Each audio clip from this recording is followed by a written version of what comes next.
आजची पत्रकार परिषद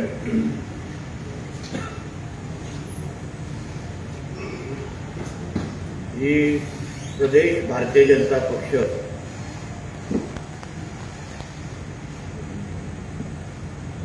च्या वतीने महाराष्ट्र राज्याच्या प्रत्येक जिल्ह्यामध्ये अशा पद्धतीची पत्रकार परिषद नियोजित करण्यात आलेली आहे। त्यासाठी माझ्याबरोबर उपस्थित असलेले आमच्या भारतीय जनता पक्षाचे या जिल्ह्याचे जिल्हाध्यक्ष प्रभाकर सावंतजी, महिला मोर्चाच्या जिल्हाध्यक्ष कोरगावकर मॅडम, सन्मान्य रणजित देसाईजी, सन्मान्य मनोज रावराणे, मिलिंद मिस्त्री, आमचे युवा मोर्चाचे जिल्हाध्यक्ष संदीप मिस्त्री, पप्पू परब आणि आमचे शहर कंट्रोलीचे अध्यक्ष अण्णा कोलेजी, या माझ्या सगळ्याच सहकाऱ्यांच्या उपस्थितीमध्ये आमच्या महाराष्ट्र राज्यामध्ये महायुतीचं सरकार आदरणीय देवेंद्र फडणवीस साहेबांच्या नेतृत्वात असलेलं हे महायुतीचं सरकार हे शेतकऱ्यांच्या दृष्टिकोनातून जे ऐतिहासिक निर्णय घेत चाललेला आहे त्याची माहिती देण्यासाठी ही पत्रकार परिषद आज आयोजित केलेली आहे। महाराष्ट्राच्या इतिहासामध्ये असंख्य सरकार आली आणि गेली आणि प्रत्येकाने आपल्या आपल्या पद्धतीने महाराष्ट्राच्या शेतकऱ्यांसाठी महत्त्वाकांक्षी निर्णय घेण्याचा प्रयत्न केला, पण इतिहासामध्ये असं पहिल्यांदाच झालेलं आहे की महाराष्ट्र राज्याचे मुख्यमंत्री यांच्या नेतृत्वात आदरणीय देवेंद्र फडणवीस यांच्या नेतृत्वात 2 वेळा शेतकऱ्यांसाठी कर्जमुक्तीची योजना जाहीर झालेली आहे। पहिलं कर्जमाफी जी श्री छत्रपती शिवाजी महाराज शेतकरी कर्जमुक्ती योजना ही जवळपास 38,000 कोटीची होती आणि दुसरी कर्जमाफी ही पुण्यश्लोक अहिल्यादेवी होळकर शेतकरी कर्जमुक्ती योजना ही जवळपास 56 लाख शेतकऱ्यांसाठी सुमारे 42,000 कोटींची कर्जमुक्ती योजना आमच्या महायुतीच्या सरकारने जाहीर केलेली आहे। म्हणून आतापर्यंत असंख्य शेतकरी बांधवांसाठी बोलणारे, बाजू घेणारे नेते मंडळी हे फक्त बोलत राहिले, पण खऱ्या अर्थाने शेतकऱ्यांना न्याय कोणी दिला असेल, शेतकऱ्यांसाठी त्यांच्या बरोबर त्यांच्या पाठीराखा म्हणून कोण उभं राहिला असेल तर ते मुख्यमंत्री आदरणीय देवेंद्र फडणवीस साहेबच आहेत, ज्यांनी शब्दापलीकडे जाऊन कृतीतून अशा ऐतिहासिक अशा कर्जमुक्तीच्या योजना जाहीर करून आज वातावरणामध्ये होणाऱ्या बदलाच्या मुळे त्रस्त असणारा आमचा शेतकरी, एल निनो सारखा इफेक्ट असल्यामुळे त्रस्त असलेला आमचा शेतकरी बळीराजा त्याला खऱ्या अर्थाने ताकद देण्याचं काम आमच्या या महायुतीच्या सरकारने केलेलं आहे। त्याचबरोबर गेल्या ह्या अधिवेशनामध्ये एक ऐतिहासिक विधेयक बिल आमच्या माता भगिनी ज्या महिला शेतकरी आहेत त्यांच्यासाठी आमच्या या महायुतीच्या सरकारने राज्यासमोर आणलं। त्याच्यामुळे असंख्य ज्या माता भगिनी जे शेती करतात त्यांना आधार देण्याचं काम, ताकद देण्याचं काम आमच्या देवाभाऊच्या सरकारने करून दाखवलं, याबद्दल आम्हाला सार्थ अभिमान आहे। आणि त्यामुळे जसं शेतकऱ्यांबरोबर मेहनत करणाऱ्या ज्या आमच्या भगिनी असतात त्यांनाही आता सरकारमध्ये त्यांच्या हक्काचा देवाभाऊ बसलाय हे असंख्य लाखोनी असलेल्या आमच्या महिला शेतकऱ्यांना अनुभव घेता येईल असं क्रांतिकारी विधेयक त्यांनी ह्या अधिवेशनाच्या निमित्ताने आपल्या समोर आणलं।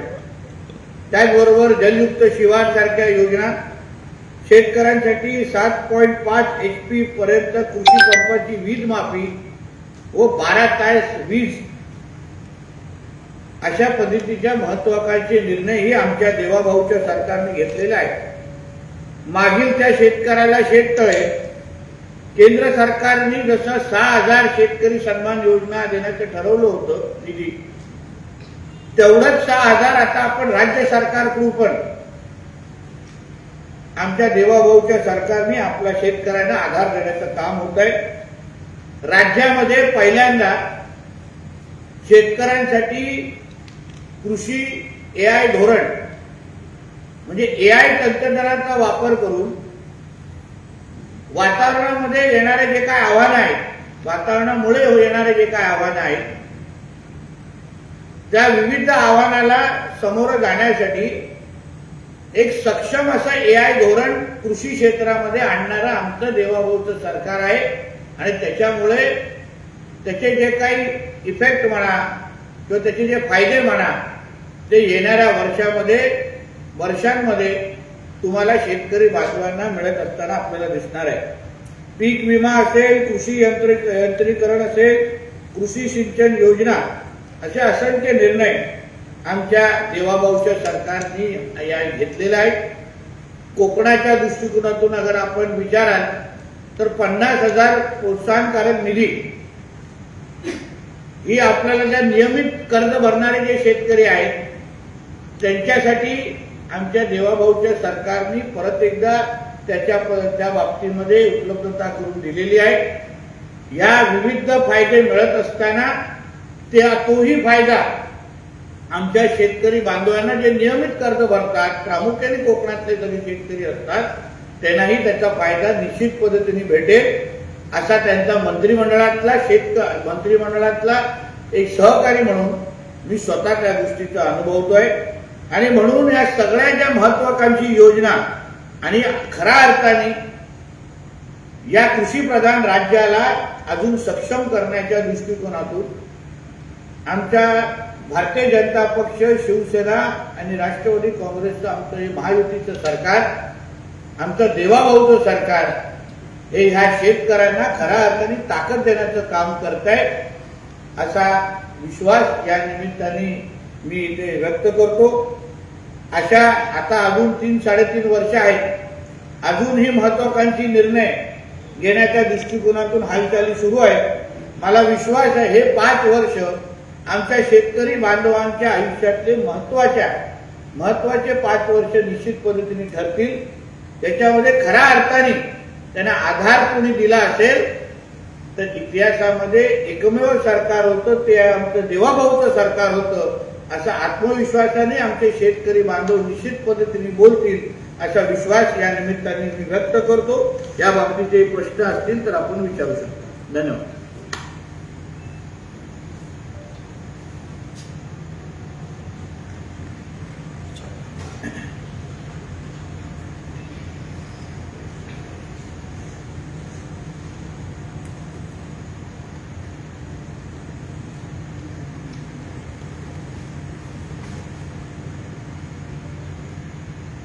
सुरुवात आहे का?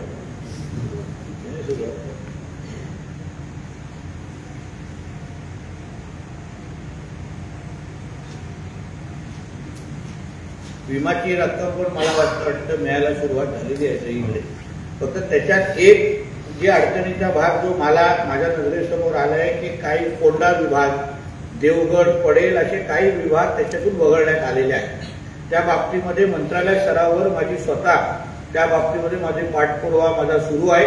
अशा पद्धतीच्या तांत्रिक चुका ज्याच्यामुळे कोंढा विभाग असो, देवगड, पडेल हे तसे मोठे विभाग आहेत, तिकडल्या शेतकऱ्यांवर अन्याय होणार नाही एवढी काळजी मी म्हणजे सरकारचा प्रतिनिधी म्हणून मी निश्चित पद्धतीने घेईन। हे तुमच्या माध्यमातून जे आपले शेतकरी निश्चित पद्धतीने ऐकत असतील त्यांना मी या निमित्ताने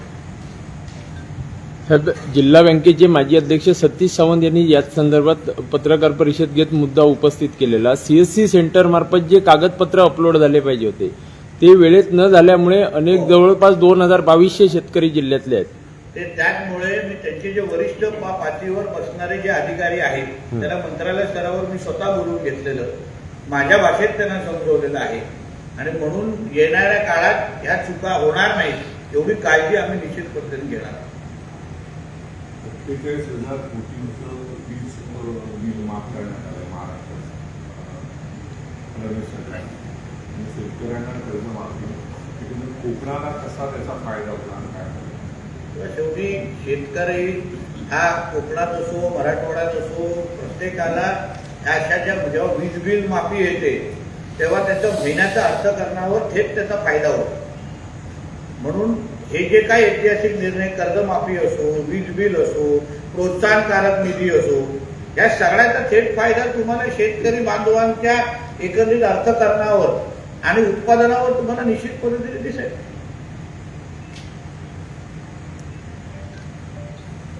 हे जिल्ह्यातल्या मच्छीमार बांधवांना कारण मी माझ्या मत्स्य खात्याचा मंत्री म्हणून मी आपल्याला सांगेन की आपण मच्छीमारीला कृषीचा दर्जा दिलेला आहे आणि म्हणून आमच्या आता मी स्वतः मुख्यमंत्री कार्यालयाच्या संपर्कात आहे की आपल्याला जसं शेतकऱ्यांना ह्या सगळ्या कर्जमाफी आणि ह्या सगळीचा फायदा भेटतोय त्याच पद्धतीचे फायदे आपल्याला मच्छीमारांना पण ते आता शेतकऱ्या ह्या चौकटीत आल्या असल्यामुळे त्यांनाही या कर्जमाफी असो वीज बिल माफी असो याचा सगळाही फायदा कसा भेटेल या दृष्टिकोनातून आमचं काम सुरू आहे. माझी अपेक्षा आहे की लवकरच त्या संबंधित GR निघेल. बोला मॅडम. कृषी क्षेत्रामध्ये बियाण्यांचा वापर या संदर्भामध्ये आपण चर्चा केली. आपण बघितलं या हंगामामध्ये आपल्यावरती फार मोठा परिणाम झाला. खूप मोठा मोहर आला म्हणून त्याच्या 10% उत्पन्न मिळालं. सेम भाताचं आहे सेम नाचणीचं आहे. आपल्याकडे मुळावरी रगडी श्वापरांच्या आणि माकड्यांच्या योजना आता शेतीकडून लोकांनी सोडून दिले ते आपण सोडून दिले होते. परंतु आंबा आपलं कॅश क्रॉप आहे त्याचा फार मोठं एक उदाहरण होत असते एका ठिकाणी पिरियडमध्ये. त्या दृष्टिकोनातून आपण नेहमी आपण चर्चा करतो की AIचा आपण वापर करतो. आपण त्यासाठी काही केलेलं आहे. एक तर मॅडम तुमच्या प्रश्नामध्ये एक सुधारणा मी असे करेन की नुसतं या जनावरांमुळे लोकांनी शेती करणं सोडलेलं नाही त्याची असंख्य कारणं आहेत. त्या बाबतीमध्ये वेगळी पत्रकार परिषद घ्यायला लागेल अशी ती कारणं आहेत. एक दुसरा मुद्दा माझा असा आहे की त्याच बाबतीमध्ये आम्ही बारामती ॲग्रोकडे असणारी जी AI इन्स्टिट्यूट आहे त्यांच्याबरोबर आमचा एक करार झालेला आहे. जिल्हा नियोजनमधून आम्ही त्यांना 2.5 कोटी टोटल 4.5 कोटीची आमची ते पूर्ण आमचा तो कार्यक्रम आहे. पहिले 2.5 कोटी आम्ही जिल्हा नियोजनकडून त्यांना दिलेले आहेत. 400 शेतकरी हे जिल्ह्यातले पहिले आम्ही आयडेंटिफाय केलेले आहेत मॉडेल म्हणून. त्या 400 शेतकऱ्यांवर आम्ही हा पूर्ण AI वापरून त्यांच्यावर प्रयोग करणार त्यांना मदत करणार सहकार्य करणार मार्गदर्शन करणार. आता उदाहरण वेदर स्टेशन हे त्याच्याबद्दल सतत आपण तक्रार करतो. हवामानामध्ये होणारा बदल आता कधी कधी जानेवारीला पण पाऊस पडतो आणि जुलैला पण धुकं पडतं. आता काहीच नियमित राहिलेलं नाहीये. म्हणून हे बदलणाऱ्या वातावरणाचे काही अंदाज AIच्या माध्यमातून अगोदर शेतकऱ्यांना देता येईल का जे यशस्वी पद्धतीने या लोकांनी बारामतीच्या AI इन्स्टिट्यूटमधून करून दाखवलेले आहे. आणि म्हणून तिकडल्या तज्ज्ञांशी बोलून आमच्या जिल्ह्याच्या शेतकऱ्यांना ते सगळं टेक्नॉलॉजी आणि त्या सगळ्याचा एक्सपर्टीज मार्गदर्शन करण्याच्या दृष्टिकोनातून आम्ही पाऊल उचललेलं आहे. मी खरं म्हटलं तर गेल्याच आठवड्यात त्याचं लॉन्चिंग करणार होतो पण शेतकरी आता मोठ्या प्रमाणामध्ये पेरणीच्या कामामध्ये आहेत म्हणून त्यांनी विनंती केली होती की या आठवड्यामध्ये येणाऱ्या आठवड्यामध्ये मी तो कार्यक्रम घेऊन त्याची सुरुवात आम्ही करणार आहोत. 400 पहिला शेतकरीचा टप्पा असला तरी टप्प्याटप्प्याने सगळ्याच जिल्ह्यातल्या शेतकऱ्यांपर्यंत हा कार्यक्रम कसा पोहोचवता येईल त्यासाठी आम्ही तयारी आणि तसा कार्यक्रम आम्ही तयार केलेला आहे. मला वाटतं की ह्या वर्षी अगर आम्ही योग्य पद्धतीने शेतकऱ्यांना त्याचं मार्गदर्शन देऊ शकलो. आता तुम्ही बारामतीच्या AI इन्स्टिट्यूटला कधी जाण्याची तुम्हाला संधी भेटली तर तिथे त्यांनी असे प्रयोग केलेले आहेत जेणेकरून वातावरणामध्ये बदल झाले असले तरी आंब्यावर त्याचा फरक पडत नाही भातावर त्याचा फरक पडत नाही. आम्ही नेमकं त्याच विषयावर बोट ठेवून त्यांना आमच्या जिल्ह्यामध्ये आणण्याच्या दृष्टिकोनातून पावलं उचललेली आहेत. तुम्हाला ह्या वर्षी जे काय आंबा काजू भाताची काय परिस्थिती जी दिसली ती पुढच्या वर्षी दिसणार नाही. AIच्याच माध्यमातून हे तुम्हाला निश्चित पद्धतीने तुम्हाला दिसेल आणि त्याचा जो प्रयोग आम्ही सुरू करणार आहोत मी तुम्हाला प्रत्येकाला सांगेन की त्याच्यामध्ये पत्रकार म्हणून पण टप्प्याटप्प्याने तुम्हाला सगळी माहिती दिली जाईल. प्रयोगशाळा कशी आहे त्या 400 शेतकऱ्यांच्या शेतांमध्ये आम्ही कसं AI वापरतो प्रत्येक गोष्टीची माहिती तुम्हाला देऊ जेणेकरून आपलाही काय मार्गदर्शन असेल, आपल्याकडे काय नवीन माहिती मिळत असेल, त्या पद्धतीने सगळ्यांना एकत्र मिळून, सगळ्यांना एकत्र घेऊन आपल्याला तो मार्ग काढायचा आहे. तुमच्या खात्यानंतर एक मोठा निर्णय तुम्ही घेतला. मत्स्य विभागात 254 सहाय्यक मत्स्य विभाग अधिकारी पदाची भरती केलेली आहे. कोकणच्या रोजगार निर्मितीला फार मोठा चालना आणि फायदा आहे. आकृतीबंध जे 150 दिवसाचा मुख्यमंत्री साहेबांचा कार्यक्रम होता, त्याच्या अंतर्गत आमचे बंदर खातं आणि माझं मत्स्य खातं, या दोन्ही खात्या अंतर्गत बंदर खात्यामध्ये 450 जागा आणि मत्स्य खात्यामध्ये 450 जागा, त्याच्यातले पहिले 240चा टप्पा आता आम्ही जाहीर केलेला आहे. त्याची प्रक्रिया आता संपत आलेली आहे. अजून 250 मुलं तिथे, म्हणजे टोटल 450 मुलं मत्स्य खात्यामध्ये आणि 450 मुलं बंदर खात्यामध्ये. जसं मी तुम्हाला सांगितलं की रोजगार निर्मिती हा माझ्या कार्यकाळातला सर्वात महत्वाचा माझा मुद्दा आहे, माझा उद्दिष्ट आहे. म्हणून प्रायव्हेट नोकऱ्या असो किंवा गव्हर्नमेंट शासकीय नोकऱ्या असो किंवा बँकेच्या नोकऱ्या, जिथे जिथे मुलांना 2 हाताला काम देण्याची मला संधी भेटेल, ते कुठलाच विषय मी सोडणार नाहीये. आता हे जे काही 240 नोकऱ्याच्या भरती निघालेली आहे, जास्तीत जास्त तरुण तरुणांनी त्याचा लाभ घ्यावा, हे आपल्या माध्यमातून त्यांना आवाहन करेल.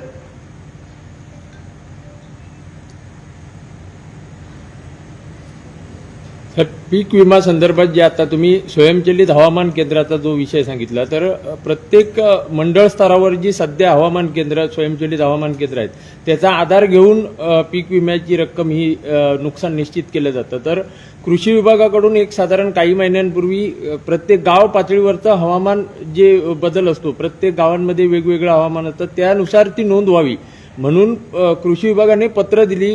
गाव पातळीवरून त्यासाठी जागा पण निश्चित केल्या गेल्या. मात्र कृषी विभागाकडून अद्याप त्याची कार्यवाही झालेली नाही. मुळात या हवामान केंद्र किती चालत आहेत, किती बंद पडले आहेत, हे माझ्याही मनामध्ये प्रश्न आहे. जेव्हा मी आढावा बैठकीसाठी बसतो तेव्हा कृषी विभागाचे जे अधिकारी आहेत त्यांनाही मी नेहमी हा प्रश्न उचलतो की बाबा तुमचे हवामान केंद्र नेमकं काय रिडिंग करतात ह्याचा कधीतरी तुम्ही अभ्यास करायला पाहिजे. कुठल्या तरी प्रायव्हेट कंपनीला ते काम दिलेलं आहे, ते नुसतं त्यांनाही किती कळतं हा फार मोठा प्रश्नचिन्ह आहे.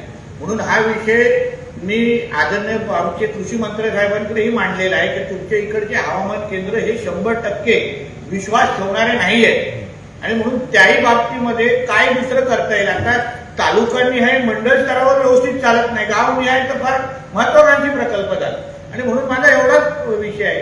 अगर त्या रिडिंगवर अगर आमचं भविष्य ठरत असेल, आमची विमाची रक्कम ठरत असेल तर ती रिडिंग योग्य असली पाहिजे आणि म्हणूनच मी एआयचा वापर असो, बाहेरून आम्ही तंत्रज्ञानाचा वापर करून त्या रिडिंगमध्ये काय फरक करू शकतो का, याही बाबतीमध्ये माझं काम सुरू आहे.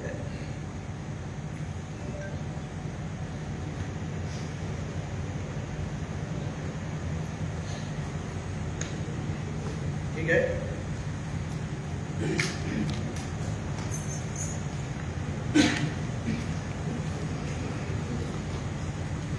एमएससीबी संदर्भात एक प्रश्न होता की आता गणेश चतुर्थी जवळ येते आणि यावर्षी दरवर्षीच्या तुलनेत पावसाचं, वादळी वाऱ्यांचं प्रमाण कमी असलं, नुकसान काही प्रमाणात सुरुवातीला झालं तरी वीज वितरणची कणकवली विभागाचा जर हे केलं तर अनेकदा वीज पुरवठा खंडित होण्याचा प्रकार घडतो आहे. वीज कर्मचारी काम करतात पण अपुरं मनुष्यबळ असल्याचं सातत्याने कारण दिलं जात आहे. सातत्याने वीज पुरवठा खंडित होणे जे प्रकार सुरू आहेत त्या संदर्भात अधिकाऱ्यांकडून तेवढी फारसं गांभीर्याने घेतलं जात नाही. मला असं वाटतं की ह्या बाबतीमध्ये थोडा आपण सकारात्मक पद्धतीने विचार करायला पाहिजे. याचं कारण असं आहे की मध्ये जे मुख्यमंत्री कार्यालयाच्या प्रमुख अधिकाऱ्यांबरोबर आमची बैठक झाली, त्याच्यानंतर 500 एक्स्ट्रा पोल आपल्या जिल्ह्यामध्ये आलेले आहेत. काही ज्यांना आता त्यांना टोळी म्हणा, त्यांची टीम म्हणजे काही जे काही त्यांना टीम लागते ते सांगली, सातारा, बारामतीकडून आपल्याकडे ऑलरेडी उपलब्ध झालेले आहेत. म्हणून तुम्ही बघितलं असेल की त्या बैठकीच्या नंतर ज्या मोठ्या प्रमाणामध्ये एमएससी बद्दलची नाराजगी होती ती बरेपैकी कमी होत होत होत आलेली आहे. आता 100% आम्हाला कधी यश भेटणार का तर नाही. त्याच्यामध्ये जिथे जिथे आता मध्ये बेळण्यामध्ये 14 ते 16 तासासाठी लाईट गेलेली, त्यांनी आम्हाला संपर्क केला, आम्ही लगेच त्याच्यावर दुरुस्त करून टाकलं. शेवटी ही निरंतर चालणारी प्रक्रिया आहे. कारण का आपला वादळी जिल्हा असल्यामुळे, पावसाळी जिल्हा असल्यामुळे आपल्याकडे वाऱ्याचं प्रमाण असो, पावसाळ्याचं प्रमाण हे सातत्याने होतच राहणार. पण टीम म्हणून, एमएससीबी म्हणून आम्ही सज्ज आहोत. आपल्यालाही विनंती आहे की पत्रकार मित्र म्हणून बातमी करत असताना एक फोन अगर आम्हाला टाकला, आमच्याशी संपर्क केला की नितेशजी अशा बातमी करतोय, करण्यामध्ये आम्हाला काय हरकत नाही, पण या गावामध्ये एवढे तास वीज नाही आहे, त्याला परत सुरू करण्याची बातमीची पण संधी तुम्हाला भेटेल एवढी मी काळजी घ्या. तेवढे आम्ही अलर्ट मोडवर, सगळे डिपार्टमेंट आमच्या अलर्ट मोडवर आहोत. कुठलाही म्हणजे कलेक्टर ऑफिस, पोलीस खाता असो, MSEB असो, कुठलंही ऑफिस, आज आमच्या जिल्ह्यातला आम्ही 24 तास एक दुसऱ्याच्या संपर्कात आहोत. टाचणी पडली तरी आम्हाला कळवलं तर आम्ही एक दुसऱ्याचा संपर्क करून लगेच रिस्पॉन्स टाईम आमचा फार चांगला आहे.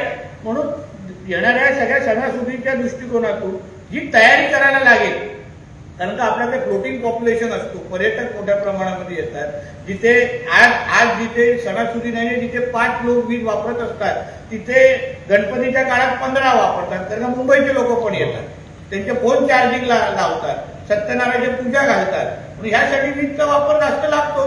म्हणून त्या दृष्टिकोनातून जी काय तयारी पाहिजे त्याच्यासाठी आम्ही सज्ज आहोत. काही तक्रारी असतील फक्त आमच्यापर्यंत पोहोचवा, पुढचं काम आमचं.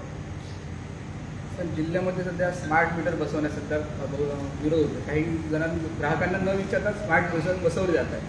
काय सांगा? बघा, अशा कुठल्या स्पेसिफिक तक्रारी असतील तर MSEB कडे आपण आणून द्यावेत.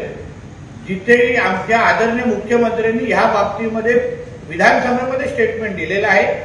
कोणालाही जोर जबरदस्ती करण्याचं कारण नाही, पण त्या बाबतीमध्ये काही स्पेसिफिक तक्रार असेल, ह्या तालुका, ह्या गावात, ह्या घरात असं घडलेलं आहे, त्याची दखल आम्ही घेऊ.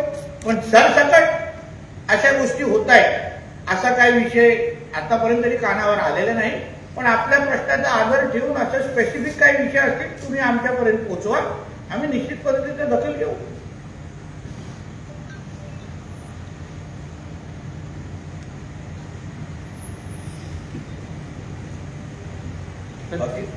केंद्रीय मंत्री, शिक्षण मंत्री धर्मेंद्र प्रधान यांनी राजीनामा दिलेला आहे. काय बघा, ह्यासाठी खरं म्हटलं तर आमच्या नरेंद्र मोदी साहेबांनी पहिल्या दिवसापासून शब्द दिला आहे आणि विश्वास दिला आहे की ते देशाच्या तरुणाईबरोबर ते भक्कम पद्धतीने उभे आहेत. आतापर्यंत मोदी साहेबांच्या कार्यकाळामध्ये याच्या अगोदर शेतकरी कायदे आणले होते, त्याला विरोध झाला, मोदी साहेबांनी शेतकरी कायदे परत घेतले. आता तरुणांच्या नीट संदर्भात आक्षेप होते, त्या संदर्भात त्यांच्या अडचणी होत्या. जे नीट बाबतीमध्ये आंदोलन करत होते, नीट बाबतीमध्ये काय प्रश्न होते, त्या बाबतीमध्ये असंख्य बदल आणि कठोर निर्णय, म्हणजे कोणी परत पेपर लीक करण्याची हिंमत पण करणार नाही अशा पद्धतीचे महत्वाचे निर्णय केंद्रीय मंत्रिमंडळाच्या माध्यमातून झालेले आहेत. पण शेवटी देशाच्या तरुणांना का खरा आवाज ऐकण्याचं काम हे आदरणीय मोदी साहेबांनी परत एकदा केलेलं आहे, वारंवार केलेलं आहे आणि परत एकदा केलेलं आहे. आणि म्हणून त्यांच्या भावनेचा आदर ठेवून आमचे संबंधित जे मंत्री होते त्यांचा राजीनामा, प्रधानजींचा राजीनामा दिलेला आहे. मला वाटतं ह्या बाबतीमध्ये आदरणीय मोदी साहेबांचा आणि केंद्र सरकारचा आपण आभार मानायला हवं. कारण का कधीच देशाच्या जनतेच्या विरोधात जाऊन आदरणीय केंद्र सरकारने आणि आदरणीय मोदी साहेबांनी कधीच भूमिका घ्यायचं ठरवलं नव्हतं. आज जे जे त्यांच्यावर टीका करताय, जे जल्लोष करताय, काँग्रेसने त्यांच्या कालावधीमध्ये पेपर लीकच्या बाबतीमध्ये कितीदा राजीनामा घेतला, किती त्यांच्या मंत्र्यांनी, कधीतरी राहुल गांधींनी, कधीतरी त्यांच्या आजूबाजूला मांडीला मांडी लावणारे जे मोदी साहेबांवर आज टीका करतायत ना, त्यांनी एक प्रश्नाचं उत्तर द्यावं की काँग्रेसच्या काळात जेवढे पेपर लीक झाले त्या बाबतीमध्ये एक तरी कधीतरी मंत्र्यांचा राजीनामा घेतला होता का? कधी पंतप्रधान मनमोहन सिंगना स्पष्टीकरण द्यायला दिलं होतं का? मोदी साहेब वारंवार जनतेशी बोलतायत, जनतेचा आवाज ऐकून घेतात, मन की बात खऱ्या अर्थाने मोदी साहेबच ओळखतात हे परत एकदा त्यांनी त्यांच्या कृतीतून सिद्ध करून दिलेलं आहे.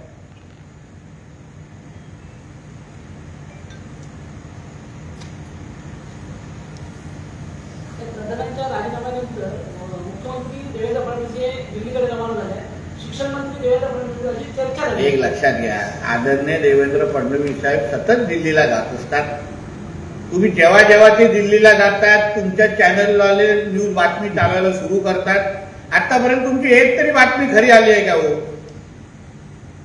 देवेंद्र फडणवीस साहेब मुख्यमंत्री म्हणून दिल्लीला जाणारच, कारण का केंद्र आणि राज्य सरकार हे एकच विचारायचं आहे.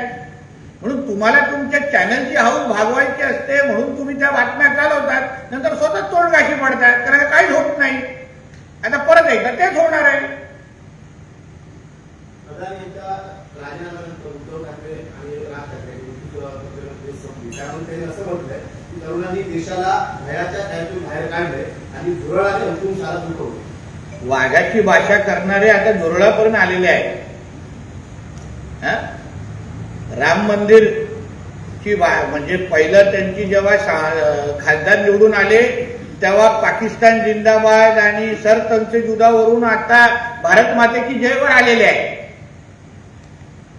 बरोबर आहे ना. आणि म्हणून ह्याच्यामध्ये उगाच ते बोलतात ना बेगानी शादी में काय काय दिवाना, असं ते तसंच प्रकार आहे. दुसऱ्यांच्या वारशामध्ये जाऊन हे मिठाई खाणारे हे लोक सगळे आहेत. कळलंय ना. म्हणून पहिलं तुम्ही या सगळ्या बाबतीमध्ये तुमचं योगदान काय हे कधीतरी तुम्ही विचारलं पाहिजे. तुम्ही खऱ्या अर्थाने त्या नीटच्या विद्यार्थ्यांच्या भविष्यासाठी तिथे आंदोलन करत होता, ते स्वतःच्या 2 मुलांच्या भविष्यासाठी आंदोलन करत होता, याचं कधीतरी स्पष्टीकरण द्यावं. ठाकरे सेना उद्या उद्धव ठाकरे यांच्या नेतृत्वाखाली आणि राज ठाकरे मोर्चा काढतायत. अभिनंदन मोर्चा असेल, अभिनंदन मोर्चा म्हणून केलं, निषेधच्या ऐवजी अभिनंदन. शेवटी दुसरा आता पर्याय राहिलेला नाही त्याच्याकडे. मोठा तर त्यांनी तोच प्रश्न विचारला, तुम्ही तोच रिपीट करताय, फक्त असा हात लावून विचारताय. निर्णय त्यांनी बदलला, ते निर्णय त्यांनी बदलला. आता पत्रकार परिषद शेवटी निर्णय बदलायला भाग पडले झालेले आहे. कारण काय शेवटी जे आंदोलन करत होते त्या आंदोलनकर्त्यांमध्ये नीटचे विद्यार्थी किती हा फार मोठा प्रश्नचिन्ह होता. त्याच्यामध्ये सरतंसुजुदावाले किती होते, त्याच्यामध्ये पाकिस्तान जिंदाबादवाले किती होते, औरंगजेबचे फोटो दाखवणारे किती होते.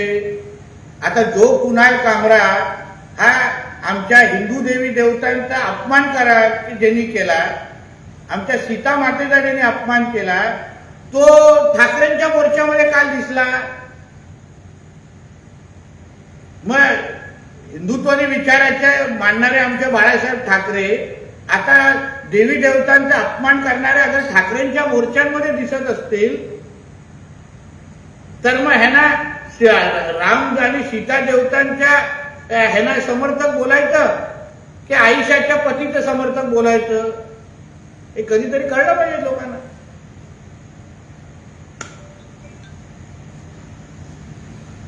शरद पवारांनी पत्रकार परिषद घेतली होती, त्यांनी असं म्हटलं की नव्या पिढीला हाताळताना लाठीचार्ज करण्याची आवश्यकता नव्हती. काय काय नव्या पिढीला हाताळताना लाठीचार्ज करण्याची आवश्यकता नव्हती असं शरद पवारांनी. ठीक आहे. मला असं वाटतं प्रत्येक जण आपल्या आपल्या पद्धतीने आता पुढे लाठीचार्ज करण्याची पाळी तेव्हा का आली हे कधीतरी पोलीस खातं निश्चित पद्धतीने चांगली माहिती देऊ शकतात. आजच मी दिल्ली पोलिसांची पत्रकार परिषद बघत होतो, त्याच्यामध्ये 200 सोशल मीडियाचे अकाउंट हे पाकिस्तानवरून चालवत होते त्या आंदोलनामध्ये. त्याची काय माहिती आहे का?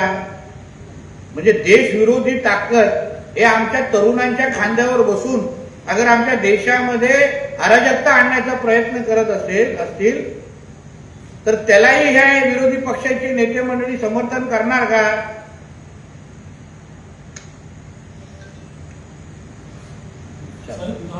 आठ दिवसापूर्वी हायवेला जळगाव येथे एक गोमांस पकडलेली गाडी पलटी झाली होती. जवळपास 100 पेक्षा जास्त किलो गोमांस होते त्या गाडीमध्ये आणि ती जो ड्रायव्हर पकडला होता तो कर्नाटकातला होता, मुस्लिम समाजाचा, आणि तो गोव्यातून ते गोमांस इकडे घेऊन गेला होता. त्यावर कारवाई झाली आहे, पण असं गोमांस येते सिंधुदुर्गाकडे. हो, पण त्याच्यावरच म्हणूनच मी त्याच्यानंतर स्वतः एसपीशी बोललेलो आहे.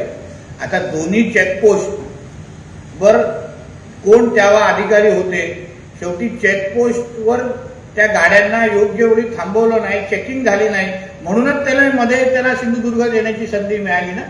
म्हणून नेमकं चेकपोस्टवर बिर्याणी खाणारे किती आहेत त्याच्यावर जरा आमचं फार बारीक लक्ष आहे. आता मी परत सांगतो, मी पालकमंत्री असताना खूप लोकांनी बिर्याणी सोडावी, नाहीतर मग अशी भारी पडेल ना की गळ्याची हड्डी पण बाहेर निघणार नाही.